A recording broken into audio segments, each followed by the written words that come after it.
But what does Rahul Gandhi's return really mean for the Congress or for Indian politics at large? What's wrong in taking a sabbatical? More importantly, like that report raised the question, can Rahul Gandhi afford one at this stage? Many questions there. How will Rahul Gandhi deal with dissent? What will be his priorities? And what does the opposition make of this on and off politician? To get you more perspective, we'll throw it open to what could perhaps be a fierce debate between Sharmistha Mukherjee of the Congress and Nalin Kohli of the BJP. Thanks very much, both of you, for being with us. Sharmistha, I'm going to begin by asking you the question that I'm sure you've been asked many times all day today. Has this sabbatical of 56 long days damaged Rahul Gandhi's reputation more than anything else perhaps could have or has done so far? You know, I think this whole issue about Rahul Gandhi's absence, you know, is just absolutely absurd and a very, I would say, failed attempt, a very malicious campaign, you know, was tried to build up against him and against the Congress party by every kind of insinuation. And, you know, Congress party has very clearly and transparently declared that he has gone on leave of absence to introspect. Congress had faced a huge debacle. So for any senior leader, and particularly for him, you know, being the Vice-President of the party, it was extremely, I think, important, and it shows his maturity, his genuineness, and his responsibility towards the party that, you know, he needed to go and he needed to introspect. What is wrong in that? Has it harmed anybody? Has it affected anybody's life sitting in the audience? Nalin, Kohli, comment on that. Sharmistha Mukherjee says, you know, what's there for so much ridicule? What's wrong in some introspection? It hasn't hurt anyone, as Sharmistha says. Well, to be honest with you, I don't know why we discuss him so much, because Mr. Rahul Gandhi actually has shown himself not consistent in any political activity. His entire political activity is restricted to an event-to-event, photo opportunity-to-photo opportunity basis. Whether it will be riding pillion on a motorcycle into a village, or going and spending the night at someone's place, or traveling in a local train, or, you know, with mock anger tearing a paper, rolling up sleeves. So these have been event to event. There's nothing to speak of in Parliament. His attendance there has been not encouraging. During Parliament, any bill that he has participated in, discussion that he's participated in, barring one or two. So therefore, he hasn't really shown himself. And I think in terms of his travel plans and all this, such a large issue when you've had a budget session, people were asking questions. But the Congress party has been not forthcoming on it. It's best for them to explain. Why did he travel? If he chose to go to Thailand, was there a particular place that he wanted to be in Thailand? The choice of the destination, what was the introspection about? What is it? Because these are not studies that he would have undertaken for, say, governance model. That would be in India also. He could have got experience. Fair enough. Sharmistha, comment on that. Like Nalin Kohli says, Rahul Gandhi's political career is just about from moving from one event to another. Is the next event going to be his elevation? Does it look imminent to you as a Congress worker? And can he really revive the fortunes of the Congress party? Do you really believe he can do it? Rahul Gandhi and Sonia Gandhi ji, under their leadership, Congress will definitely revive. And it is already, the process is on. You know, you can see Rahul Gandhi's stamp in many of the decisions even while he was absent. And definitely it's a question of this whole issue of, you know, whether he is going to become the president or not. That is going to be decided by the High Command, by the Congress Working Party, and decided according to the procedures laid down in the party constitution. All right, Sharmistha, I'm actually going to pick up on the word High Command, and Nalin Kohli, I know you will be quick to ridicule it. But the reality is it does exist across political class. I mean, doesn't it exist within the BJP? Is it possible to take a call that's at variance with either Prime Minister Modi or Party President Amit Shah? Well, I think we need to look at it from two perspectives. There could be a functional authority at the top of a pyramid. But that authority, is it restricted to a talent pool emanating from a single family? That's the differentiator.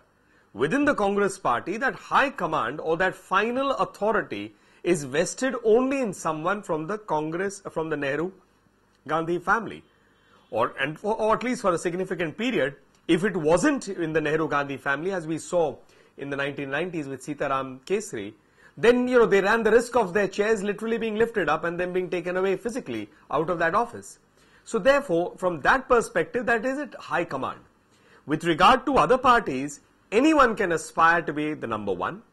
And that's a functional post, and it's not even a permanent post that will go from that person to another family member. So there's a big difference. You can't compare.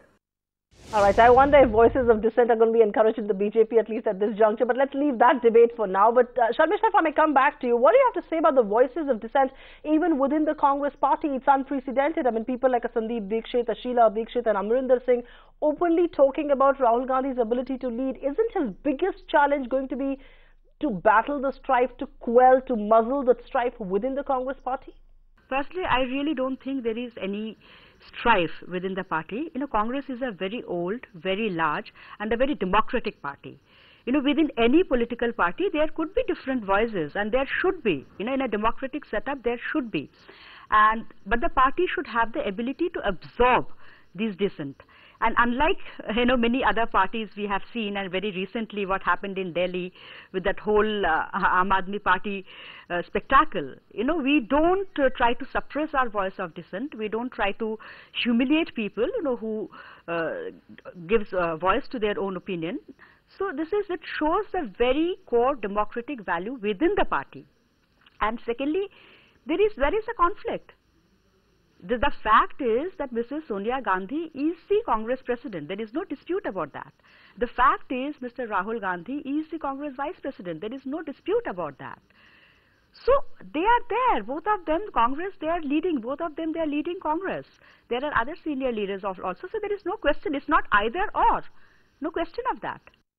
Nalin, Kohli, comment on that. Dissent within the Congress, that's here to stay now. Does the leadership vacuum in the Congress give you, as a party that's in power, give you more elbow room to push through your reform agenda, to push through your legislative agenda? People of India give us the elbow room in terms of a mandate that they have delivered, expecting us to perform.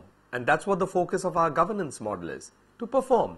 The elbow room, whether the Congress party, we get it on the basis of the Congress party, is inconsequential. That cannot be the focus of how we would serve the nation. The Congress party is within its rights to have a model that they would like. Whether they want to continue with a single family rule, that's up to them. Whether they want Mr. Rahul Gandhi to be full-time or they want him to be a roving leader, coming on an event-to-event basis, photo opportunity to photo opportunity basis, finding time for introspection whenever he likes. That's up to them. It's for them to decide how their party should run. The BJP can't have a quarrel with how they run their party.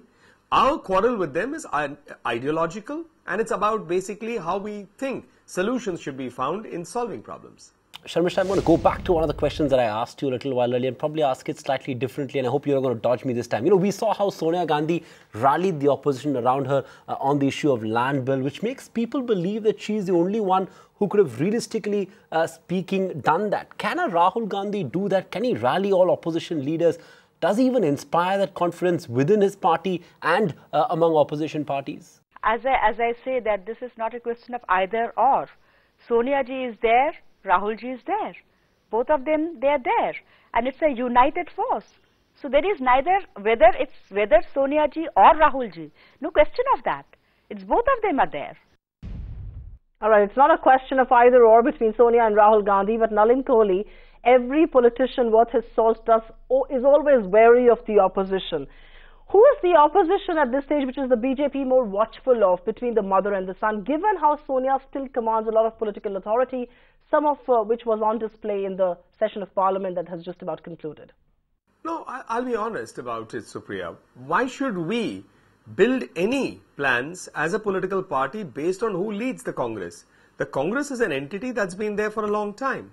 And the Congress finds itself today, which is reality. The people of India have put them there.